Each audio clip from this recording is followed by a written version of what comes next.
오늘 예배 자리에 나오시기 위해서 폭풍우를 뚫고 오셨는지 모르겠습니다. 아까 잠깐 보니까 비가 많이 오고 있었는데요. 오시는 길에 편치 않았으리라고 생각합니다. 그럼에도 불구하고 이렇게 예배에 나오신 여러분을 축복하고 환영합니다. 자, 오늘은 라이벌 플롯이라는 제목으로 함께 말씀을 나누겠습니다. 제목이 조금 낯설기는 하지만 내용은 어렵지는 않습니다. 크고 작은 다양한 사건을 인과관계에 따라서 필연성 있게 엮는 방식을 플롯이라고 합니다. 연극학과 교수이신 이 토비아스가 플롯을 20가지로 분류를 합니다. 이 토비아스가 소개하는 20가지 중에 하나가 라이벌 플롯입니다. 이 라이벌 플롯 가운데 가장 대표적인 작품이 바로 우리가 영화로 접했던 벤허입니다. 이 작품에는 두 명의 중요한 인물이 나옵니다. 한 사람은 유대인 벤허라는 사람이고요. 또 다른 한 사람은 로마인 메살라입니다. 이 두 사람은 라이벌 관계에 있습니다. 이 두 사람의 라이벌 관계를 통해서 이 한 편의 작품이 전개가 되는데 이 라이벌 플롯으로 구성되어 있습니다. 이 라이벌 플롯은 크게 네 가지 요소를 갖고 있습니다. 이 첫 번째는 갈등입니다. 이 베너와 이 메살라는 어린 시절부터 친구였습니다. 그런 중 메살라가 로마에 가서 군사 훈련을 받고 이 제국 군대의 장교로 돌아옵니다. 오랜만에 만난 두 친구는 부둥켜 안고 어린 시절을 회상합니다. 어린 시절에 함께 경쟁했던 두 사람이 기둥에 창을 던지며 옛 시절을 다시 한번 돌아봅니다. 둘은 서로를 위해서 서로를 인정해주며 살아가겠노라고 합니다. 이때의 베너가 메살라에게 아랍산 백마 한 마리를 선물합니다. 그리고 이에 감사하는 마음으로 메살라는 황제에게 베너를 소개해 주겠다라고 합니다. 그러면 그냥 소개해 주면 되는데 내가 이 로마 지배에 항거하는 유다인의 명단을 가져오면 소개해 주겠노라고 합니다. 베너는 유다인 친구들을 배반하기를 거절합니다. 그래서 이 메살라의 제안을 거절합니다. 그러자 메살라는 이야기합니다.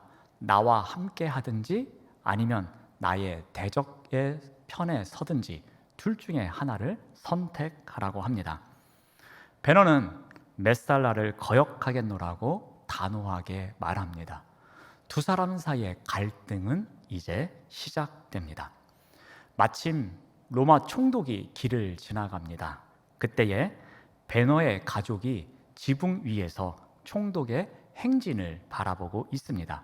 그때 기와장 하나가 떨어집니다. 메살라는 베너의 집으로 쳐들어가서 이 총독 암살 혐의로 베너의 가족을 체포하게 됩니다.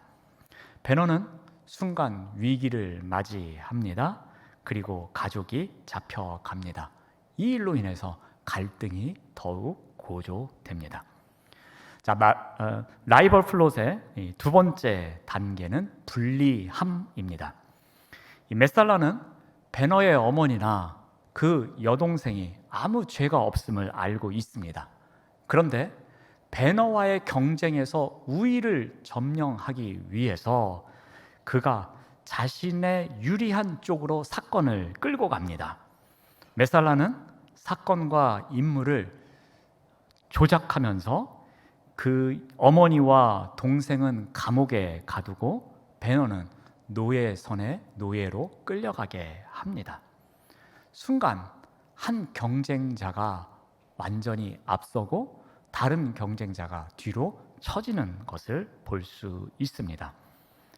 메살라는 양보를 모르는 야심으로 가득 찬 인물입니다. 베너는 양심적이면서 정직하게 살아가는 인물입니다. 그런데 메살라가 먼저 경쟁에서 우월권을 갖게 됩니다. 훨씬 앞서게 됩니다. 자, 세 번째 단계는 반전입니다. 자, 베너는 메살라에 의해서 고통을 받습니다. 불리함을 먼저 겪게 됩니다. 베너는 바닥으로 추락한 인생처럼 보여집니다. 반면에 메살라의 삶은 상향 곡선을 타는 것처럼 보여집니다. 그런데 배너의 몰락이 가져다준 여파로 인해서 오히려 반전의 기회를 갖게 됩니다.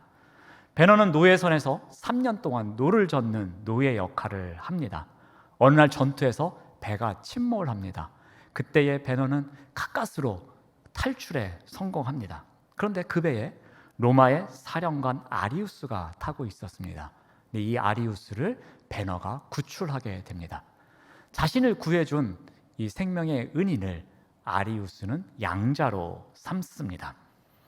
이제 로마 군대의 사령관의 양자가 된 배너는 이 라이벌인 메살라와 경쟁할 수 있는 비슷한 지위를 확보하게 됩니다. 배너는 세력의 곡선에서 다시 상승세를 타게 됩니다. 라이벌과 대등한 위치에 놓이게 됩니다. 이제 마지막 단계는 대결입니다. 극적 단계에서 피할 수 없는 대결의 순간을 맞습니다. 영화에서는 이 두 사람이 서로에게 지지 않으려고 온 힘과 기지를 발휘하는 11분 동안의 마차 경주 장면이 나옵니다. 아마도 배너의 그 영화의 꽃이라고 하는 장면입니다. 메살라는 이 마지막 대결을 준비하기 위해서 자신의 마차 바퀴에 톱니를 달게 됩니다. 그리고 이 톱니가 상대방 전차의 마차의 바퀴를 파손시키는 기능을 갖게 합니다. 그런데 이 톱니의 공격이 배너에게는 먹히지를 않습니다. 오히려 메살라의 마차가 전복됩니다. 두 사람, 즉 라이벌의 경쟁은 이렇게 해서 마무리가 됩니다. 자, 오늘 본문에도 이러한 라이벌 관계에 있는 두 사람이 나옵니다. 바로 모르드게와 하만입니다. 이 모르드게와 하만의 관계를 이 라이벌 플롯이라는 관점에서 다시 한번 재구성해 보고자 합니다. 이 구성에서 과연 하나님은 어디에 계시며 하나님은 무슨 일을 하시는지를 우리가 한번 살펴보고자 합니다. 자, 먼저 갈등입니다. 에스더가 왕후가 됩니다. 이때 모르드게는 관직에 올라 궁궐에서 일을 하게 됩니다. 그때 우연히 왕을 죽이려는 음모를 알게 됩니다. 우리 2장 22절 말씀을 봅니다. 모르드게가 알고 왕후 에스더에게 알리니 에스더가 모르드게의 이름으로 왕에게 아뢰니라. 자, 음모를 알게 된 모르드게는 이 사실을 누구에게 이야기합니까? 에스더에게 말합니다. 이것은 어떤 의미가 있습니까? 이 음모를 알게 된 일에 있어서 가장 큰 공을 세운 사람은 에스더입니다 라고 하고 싶은 의도가 깔려 있습니다. 그러면 에스더는 자신이 안 것처럼 보고를 해야 되는데 에스더는 어떻게 보고를 합니까? 에스더가 모르드게의 이름으로 왕에게 보고를 합니다. 이 말은 어떤 의미를 갖습니까? 이 일에 가장 큰 공을 세운 자는 모르드게입니다 라고 왕에게 보고를 했던 것입니다. 그리고 이 사건은 궁중일기에 기록되면서 종결됩니다. 자, 그렇다면 음모를 방지한 사람, 가장 공이 큰 사람이 모르드게이기 때문에 이 사건이 종결되기 위해서는 모르드게가 이러이러한 관직에 올랐습니다. 또는 모르드게가 이러이러한 상을 받았습니다 하면서 이야기가 끝나야 합니다. 그런데 에스더의 이야기는 그렇게 전개되지를 않습니다. 3장 1절에 이렇게 이어집니다. 그 후에 아하수에로 왕이 아각 사람 함무다다의 아들 하만의 지위를 높이 올려 함께 있는 모든 대신 위에 두니라. 그 후에, 이 말은 무엇입니까? 앞에 어떠한 사건이 일어났고 그 후에 인과관계에 의해서 어떠한 일이 벌어질 것이다 라는 것입니다. 그런데 그 이후에 모르드게가 어떻게 되었다라는 말은 없고 갑자기 아각 사람 하만이 등장합니다. 그리고 그 하만이 높은 벼슬을 얻었다라고 이야기를 합니다. 어찌 보면 모르드게가 차지할 수 있는 그 기회를 하만에게 빼앗긴 것처럼 보여집니다. 이 일은 갈등의 시작이 됩니다. 더군다나 이 하만은 아각 사람입니다. 여러분, 아각이 누구냐 하면은 사울왕 당시에 이스라엘의 원수였던 아말렉의 왕이 바로 아각입니다. 그리고 사울은 아말렉 왕 아각을 살려둔 일로 인해서 하나님의 명령에 불순종하였다 해서 왕권을 잃게 되는 아픈 일을 경험하게 됩니다. 바로 하만이 그 후손이었다라고 성경은 기록합니다. 반면에 모르드게는 이 사울왕의 지파인 베냐민 사람입니다. 역사적으로 긴 시간 동안 악연의 관계에 놓일 수밖에 없는 사람들입니다. 바로 이 모르드게는 이 사실을 알고 있었습니다. 그래서 어떻게 합니까? 우리 3장 2절 말씀을 봅니다. 대궐문에 있는 왕의 모든 신하들이 다 왕의 명령대로 하만에게 꿇어 절하되 모르드게는 꿇지도 아니하고 절하지도 아니합니다. 모르드게는 하만이 높은 자리에 올라갔음에도 불구하고 그의 앞에서 무릎을 꿇지 않고 절을 하지 않았습니다. 왜 그렇습니까? 그가 아말렉 사람, 그 아각의 후손이었기 때문이었습니다. 또는 자신의 공을 가로채 간 사람처럼 비춰졌기 때문이었습니다. 모르드게는 이러한 하만을 향하여 절대로 절을 하지 않았습니다. 그런데 문제는 이러한 일로 인해서 주변에서 불편한 사람들이 있었습니다. 바로 모르드게의 동료들이었습니다. 이 동료들이 모르드게에게 이야기를 합니다. 그럼에도 불구하고 그는 소신을 굽히지를 않습니다. 우리 3장 4절 말씀을 봅니다. 날마다 권합니다. 그런데 모르드게가 듣지 않습니다. 오히려 무엇을 말합니까? 자기가 유대인임을 알리고 있습니다. 모르드게는 지금 이 명령을 인지하지 못해서 하는 행동이 아닙니다. 혹 실수로 하는 것도 아닙니다. 혹 일시적인 감정으로 인해서 이와 같은 행동을 하는 것도 아니었습니다. 그는 확고한 의지가 있었습니다. 그는 자발적으로 의지적으로 하만 앞에서 절하지 않고 있는 것입니다. 더군다나 나는 유다인입니다 라고 선포하고 있습니다. 즉 하만에게 절하지 않는 이유는 민족적인 이유가 있음을 선포하고 있는 것입니다. 이제 갈등은 더욱 고조됩니다. 우리 3장 5절 말씀을 봅니다. 하만이 모르드게가 무릎을 꿇지도 아니하고 절하지도 아니함을 어떻게 합니까? 봅니다. 보고 나서 어떻게 합니까? 속이 더 화가 나는 겁니다. 매우 노하였다라고 합니다. 말로만 들었을 때의 분노와 직접 눈으로 보았을 때의 분노는 차이가 납니다. 이렇게 거만하게 인사하지 않고 절하지 않고 무릎 꿇지 않고 있는 모르드게를 보니까 더욱 화가 났던 것입니다. 이렇게 활활 타오르고 있는 분노에 기름을 들이붓는 일이 발생합니다. 우리 3장 6절 말씀을 봅니다.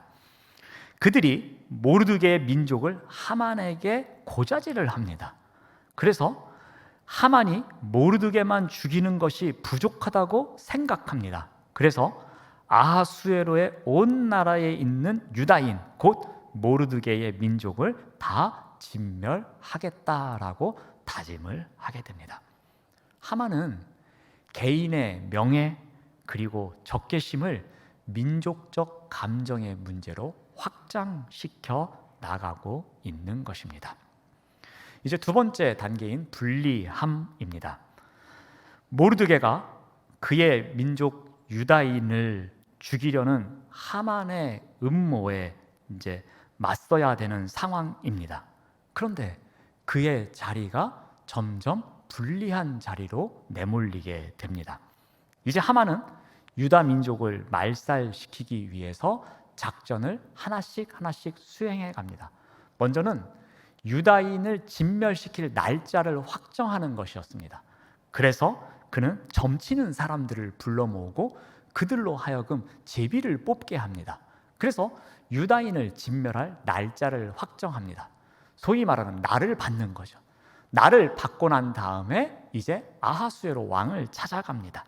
왕에게 찾아가서 그는 논리적으로 세 가지 단계를 밟아가며 이야기를 합니다. 우리 3장 8절 말씀을 봅니다. 하만이 아하수에로 왕에게 아뢰되 한 민족이 왕의 나라 각 지방 백성 중에 흩어져 있습니다. 그런데 그들이 법률이 만민의 것과 다릅니다. 그래서 왕의 법을 지키지 않습니다. 그러므로 그들을 용납하는 것은 왕에게 무익합니다 라고 이야기를 합니다. 하만은 왕에게 찾아가서 이 민족의 이야기를 하는데 그들이 유다인이라고 이야기를 하지 않습니다. 그들은 왕의 나라에 흩어져 살고 있는 사람들입니다 라고 말을 합니다. 그런데 이들은 고집이 셉니다. 이들은 배타적입니다. 그래서 그들만이 가지고 있는 법이 있는데 그 법만 지키려고 하고 있지 왕이 내린 명령은, 왕의 법은 지키지 않고 있습니다 라고 이야기를 합니다. 그 다음 마지막 단계로 혹이라도 이들을 그대로 놔두면 나중에 왕에게 해가 올 수도 있습니다. 이들은 무익한 민족입니다 라고 이야기를 합니다. 하만은 아주 교묘합니다. 이렇게 논리적으로 왕에게 이야기를 한 이후에 왕이 생각할 틈을 주지를 않습니다. 다른 대안을 찾을 여유를 주지를 않습니다. 곧바로 어떻게 합니까? 9절 말씀을 봅니다. 왕이 옳게 여기시거든 조서를 내려서 그들을 진멸하옵소서. 그러면 제가 은 1만 달란트를 드리도록 하겠습니다 라고 왕에게 제안을 합니다. 어떻게 하는 것입니까? 뇌물을 주겠다라고 제안하고 있는 것입니다. 근데 그 뇌물의 양이 어마어마합니다. 은 1만 달란트는 현대 계산법으로 바꾸면은 한 350톤 정도라고 합니다. 왕은 하만의 제안을 받아들입니다. 그리고 모든 것을 할 수 있는 인장 반지를 빼어서 하만에게 건네줍니다. 하만은 상대가 원하는 것을 정확하게 파악합니다. 그리고 논리적으로 접근해 갑니다. 그리고 호감을 삽니다. 그리고 무엇보다도 자기에게 유리한 쪽으로, 그리고 라이벌에게는 불리한 쪽으로 이 일을 전개해 갑니다. 하만은 질주하기 시작합니다. 반면에 모르드게와 유다 백성들은 바람 앞에 서 있는 등불과 같은 존재가 됩니다. 하만은 상승 곡선을 타고 올라갑니다. 모르드게는 하향 곡선을 타고 불리한 자리로 떨어지게 됩니다. 하만은 경쟁에서 우월권을 갖습니다. 우선권을 갖습니다. 그러나 모르드게는 끝없는 추락을 하며 불리한 자리로 내몰리게 됩니다.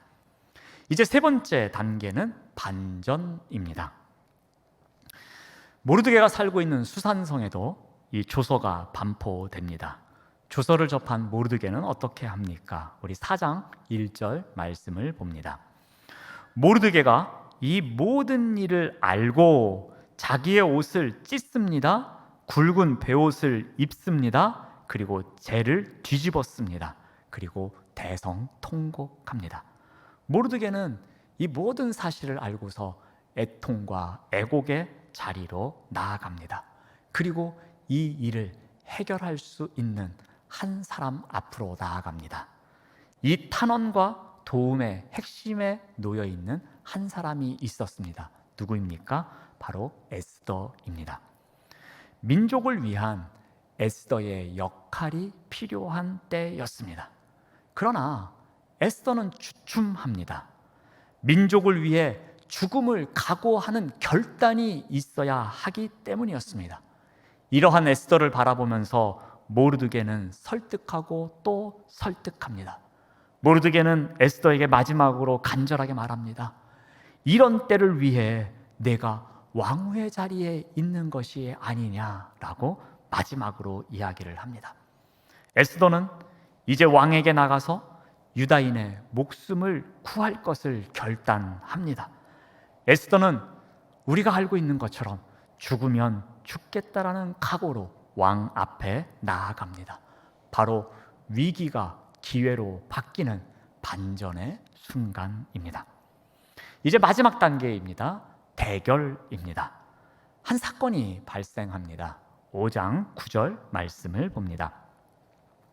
그날 하만이 마음이 기뻐 즐거이 나오더니 모르드게가 대궐문에 있어 일어나지도 아니하고 몸을 움직이지도 아니하는 것을 보고 매우 노하나.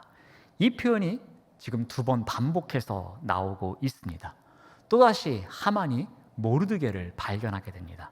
모르드게는 이전과 같이 일어나지도 않고 절하지도 않고 무릎을 꿇지도 않고 있습니다. 그러한 모르드게를 바라보는 하만이 어떠했다라고 합니까? 보고 매우 분노하였다라고 합니다. 운명의 날은 아직 많이 남았습니다. 하지만 하만은 어떻게 합니까? 이 모르드게를 하루라도 빨리 해치워야겠다는 생각을 하게 됩니다. 대결의 날을 당겨오고 있습니다. 5장 14절 말씀을 봅니다.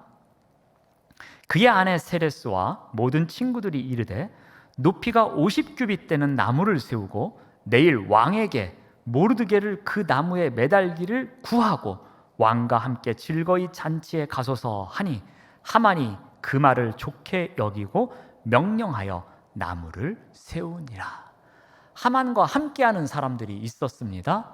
그 사람들이 하만에게 제안합니다. 나무를 세우고 왕에게 청하여서 모르드게를 사형에 청할 것을 제안합니다. 이것을 좋게 여기고 하만이 어떻게 합니까? 나무를 세워 놓습니다. 이제 본격적인 대결을 앞둔 전날 밤입니다. 우연인 듯한 사건이 일어나기 시작합니다. 6장 1절 말씀을 봅니다. 그날 밤에 왕이 잠이 오지 아니하므로 명령하여 역대일기를 가져다가 자기 앞에서 읽히더니 때마침 왕이 잠이 오질 않습니다. 왕은 잠이 달아나자 시중을 드는 신하들에게 이야기합니다. 가서 역대일기를 가져와 내 앞에서 읽도록 하여라 라고 명령합니다. 그런데 무슨 일이 생깁니까? 6장 2절 말씀을 봅니다. 그 속에 기록하기를 문을 지키던 왕의 두 넷이 빅다나와 테라스가 아하수에로 왕을 암살하려고 음모를 꾸몄는데 그 일에 대해서 모르드게가 고발하였다 하는지라 라고 기록합니다. 여기에 그 속에라는 표현이 나옵니다. 이 그 속에가 담고 있는 의미는 무엇입니까? 많은 일기문이 있었을 겁니다. 그 많은 궁중 일기 중에서 그 속에 하필 그 신하가 들고 온 그 궁중 일기 그 속에 모르드게의 사건이 기록되어 있었다라는 것입니다. 당시 왕은 자기 목숨을 구한 모르드게에 대한 포상을 하지 못한 것을 기억하게 됩니다. 가장 절묘한 시간에 하나님의 타이밍에 이 사실이 왕에게 기억된 것이었습니다. 왕은 신하들 가운데 누가 밖에 있는지를 확인합니다. 6장 4절 말씀을 봅니다. 왕이 이르되 누가 뜰에 있느냐 하매 마침 하만이 자기가 세운 나무에 모르드게 달기를 왕께 구하고자 하여 왕궁 바깥들에 이른지라 하고 합니다. 바로 그때에 마침 누가 있게 됩니까? 하만이 그 자리에 있었던 것입니다. 이 하만은 어떻게 생각합니까? 6장 6절 말씀을 봅니다. 하만이 들어오거늘 왕이 묻되 왕이 존귀하게 하기를 원하는 사람에게 어떻게 하여야 하겠느냐라고 물으니 하만이 마음속으로 엉뚱한 생각을 합니다. 하만이 착각합니다. 어떻게 착각합니까? 왕이 존귀하게 하기를 원하시는 자는 나 외에는 누가 있을까라고 착각하게 됩니다. 그렇지만 왕에게 존귀함을 받을 사람은 다른 사람이었습니다. 자신과 라이벌 플롯에 놓여 있는 이 모르드게가 바로 존귀함을 받을 사람이었습니다. 하만은 자신인 줄 알고 제안했던 것을 그대로 자신이 실천으로 옮기는 상황이 됩니다. 하만은 별수 없이 왕의 명령에 따라서 왕의 존귀함을 입은 자, 곧 모르드게의 종노릇을 하게 됩니다. 하만은 왕궁 문에 앉은 모르드게를 볼 때마다 분이 넘쳐날 수밖에 없었습니다. 분노가 치밀어 올라왔을 것입니다. 자, 이 대결의 끝이 보이기 시작합니다. 하만의 몰락이 보이기 시작합니다. 하만이 어떻게 합니까? 우리 6장 12절 말씀을 봅니다. 모르드게는 다시 대궐문으로 들어오고 하만은 번뇌하여 머리를 싸고 급히 집으로 돌아갔다라고 합니다. 자신이 당한 수치심, 자신이 당한 그 애통함, 그 모든 것을 안고 집으로 돌아갑니다. 집으로 돌아간 하만은 무슨 일을 합니까? 우리 6장 13절 말씀을 봅니다. 자기가 당한 모든 일을 그의 아내 세레스와 모든 친구에게 말을 합니다. 그런데 그들 중에 지혜로운 자가 있었습니다. 또 그의 아내 세레스가 말을 합니다. 모르드게가 과연 유다 사람의 후손이면 당신이 그 앞에서 굴욕을 당하기 시작하였으니 능히 그를 이기지 못하고 분명히 그 앞에 엎드러질 것입니다 라고 말합니다. 이 이야기가 누구에게서 나온 겁니까? 하만의 편에 있는 사람들에게서 나온 것입니다.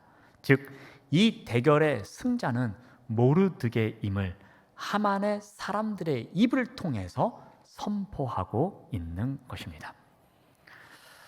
긴 이야기를 살펴보았습니다. 모르드게와 하만의 라이벌 플롯에서 과연 하나님은 어디에 계십니까? 하나님은 이 이야기 안에서 무슨 일을 하고 계셨습니까? 사실 이 모르드게와 하만의 라이벌 플롯에는 하나님은 보이지를 않습니다. 그리고 더 나아가서 에스더서에서는 하나님이라는 표현은 나오지를 않습니다. 에스더에서는 하나님은 숨어 계시는 것처럼 보여집니다. 표면적으로는 절대 드러나지 않습니다. 그러나 하나님은 모르드게와 하만의 라이벌 플롯 속에 깊이 개입하고 계십니다. 하나님은 갈등의 순간에도, 그리고 불리함의 순간에도, 반전을 준비하는 순간에도, 대결의 순간에도 하나님은 숨어 계시는 분으로, 그래서 아무 능력이 없는 분처럼 보여지지만 실제로 하나님은 이 모든 과정 가운데서 일어나는 그 우연의 사건 속에 함께하고 계셨다라는 것입니다.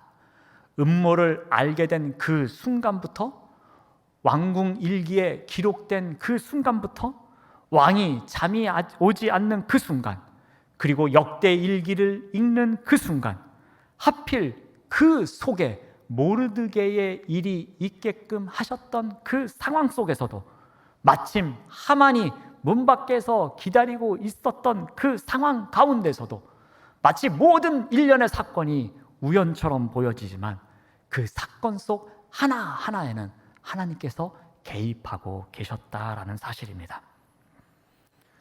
세상의 힘과 모사가 보이지 않는 그 하나님을 이기고 있는 것처럼 보여지지만 창조주이시고 역사의 주인이신 하나님은 그 우연 속에서, 그 모든 과정 속에서 그 하나님의 장중 아래에 두고서 깊이 개입하셨던 것입니다.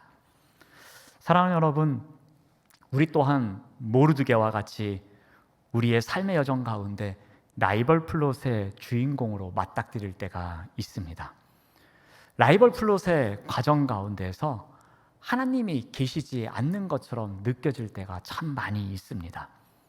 다양한 라이벌의 관계 속에서 갈등 자체도 참 힘들고 상황이 늘 불리하게 몰리는 것 같고 과연 반전이 있을까 의심이 들기도 하고 대결에서는 내가 당연히 굴복할 수밖에 없을 것이다라고 절망하고 있는 그런 상황이 우리에게는 참 많이 있습니다. 이러한 순간에, 이러한 과정에 도대체 하나님은 어디 계십니까? 왜 하나님은 숨어 계십니까? 왜 숨바꼭질 하듯이 하나님은 꼭꼭 숨어서 내 인생길에 나오지를 않으십니까? 라고 생각이 들 때가 많이 있습니다. 하지만 오늘 말씀을 통해서 우리가 다시 한번 묵상해 봅니다. 모르드게와 하만의 라이벌 플롯 속에 숨어 계시는 그 하나님이 우연인 듯 모르드게의 삶 속에 깊이 개입하셔서 그 모든 것을 이끄셨듯이 우리의 삶 속에서도 깊이 개입하셔서 그분의 손길이 닿는 곳마다 우리의 인생길을 빚어가고 계시다라는 사실입니다. 우리 눈에는 숨어 계시는 듯 하나님이 보이지 않을 수도 있습니다. 실제로 하나님은 그 안에서 수많은 일을 이끌어가고 계심에도 불구하고 우리는 그 하나님을 발견하지 못하고 살아가고 있습니다. 그러므로 우리는 그 손길을 바라볼 수 있어야 합니다. 그러므로 우리는 그 손길을 느낄 수 있어야 합니다. 찬송가 447장 3절 가사에서 이렇게 고백을 합니다. 저 악한 원수들이 안팎에 있으나 주 나를 돌보시사 내 방패 되시고 내 옆에 계신 것을 늘 알게 하소서라고 찬양을 합니다. 저 악한 원수들이 안팎에 있습니다. 라이벌 플롯의 구조 속에서 우리가 살아가고 있고 늘 경쟁 관계에서 나를 힘들게 하는 사람들이 참 많이 있습니다. 그런데 하나님이 어디 계십니까? 하나님이 보이지 않습니다 라고 하는 그 순간에 주님은 무엇을 하고 계시다고 합니까? 주님은 나를 돌보고 계시다라고 합니다. 나의 방패가 되고 계시다고 합니다. 내 옆에 계신다라고 합니다. 그러므로 우리가 그것을 늘 알 수 있도록 도와주시옵소서라고 고백하는 찬송입니다. 사랑하는 여러분, 그 손길을 누리시기를 바랍니다. 그 손길에 우리의 진솔한 믿음의 고백으로 화답하시기를 바랍니다. 그 손길에 우리의 눈물의 감사의 기도가 넘쳐나시는 우리 모두의 삶이 되시기를 바랍니다. 기도하겠습니다. 하나님 감사합니다. 하나님이 우리의 인생길을 외면하고 숨어 계신다는 생각이 밀려오는 그 순간에도, 모든 것이 우연이라고 생각되는 그 순간에도 우리의 삶의 자리에 깊이 찾아와 함께 하시는 하나님의 사랑의 손길이 있음을 고백합니다. 하나님의 그 손길을 굳게 의지하며 살아갈 수 있도록 인도하여 주시옵소서. 예수님의 이름으로 기도드립니다. 아멘.